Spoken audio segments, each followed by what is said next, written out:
The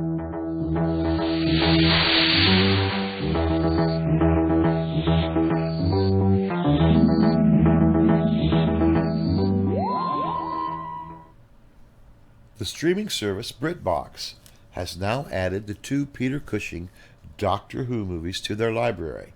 They have classic Doctor Who, and now they have these two classic movies. So I thought I'd try my hand at a little bit of a review. Now, Doctor Who and the Daleks is released in 1965, with a 1966 release in the United States. It stars Peter Cushing as Doctor Who, Roy Castle as Ian, Jeannie Linden as Barbara, and Roberta Tovey as Susan.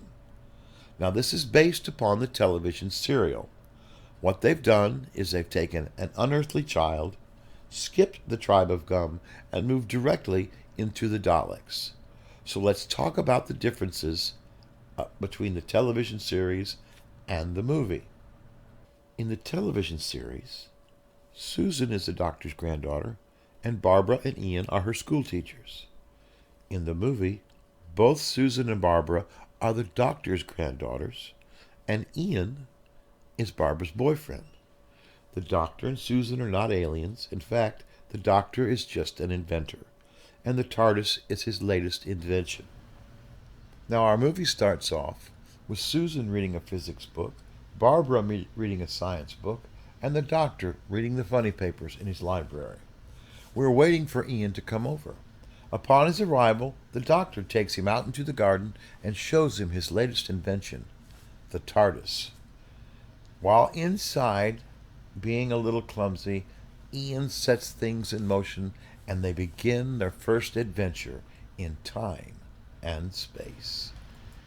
Our journey will begin in a petrified forest. Exploration shows us the Dalek city, which the Doctor wants to explore, but Ian and Barbara want to return to the ship. Upon returning to the ship and trying to leave, they find they must stay, for they need mercury for a fluid link. Returning to the city, they split up, and here, sadly, we lose one of the television series' most iconic moments. We do not see Barbara pinned against the wall by an unknown alien force. In fact, Ian, Susan, and the Doctor are captured by the Daleks, and we do not see Barbara's first encounter with the Daleks.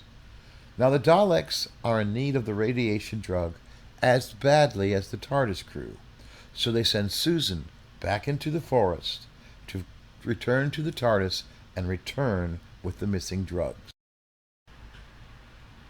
After a terrifying journey through the forest, Susan returns to the TARDIS for the radiation drugs.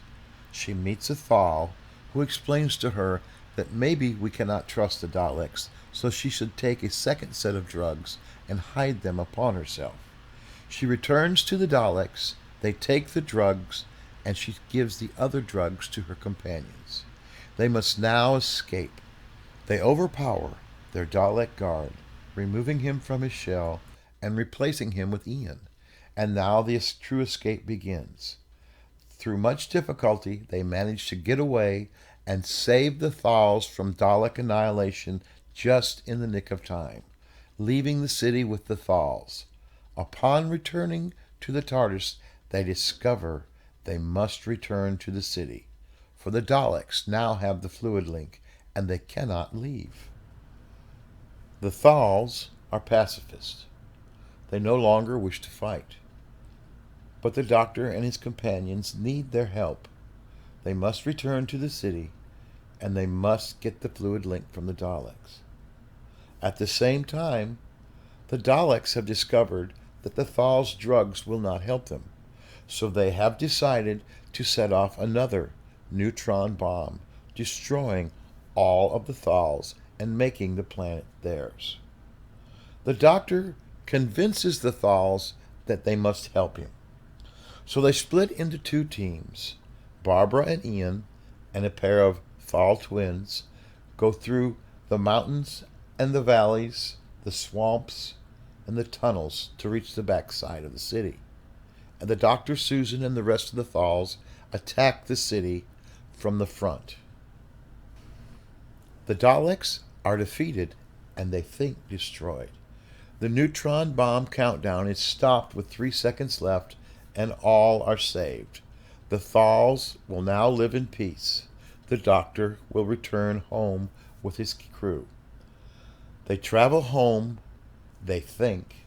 Ian opens the doors and sees a Roman legion marching towards the ship, panics, and sends them off onto another journey as the movie ends. Now, this movie follows the television series closely, though there are a few small discrepancies. As in most of Doctor Who, the sets are terrible. They could be better, but the Daleks are much better, and we have a wide variety of Daleks. So now let's have our recommendation. Today, I will recommend the streaming service BritBox. Not only do we have Doctor Who and the Daleks, we also have the Dalek Invasion of Earth 2150 and most of the classic Doctor Who series. So enjoy Doctor Who on BritBox. Just enjoy Doctor Who and stay safe. Good night.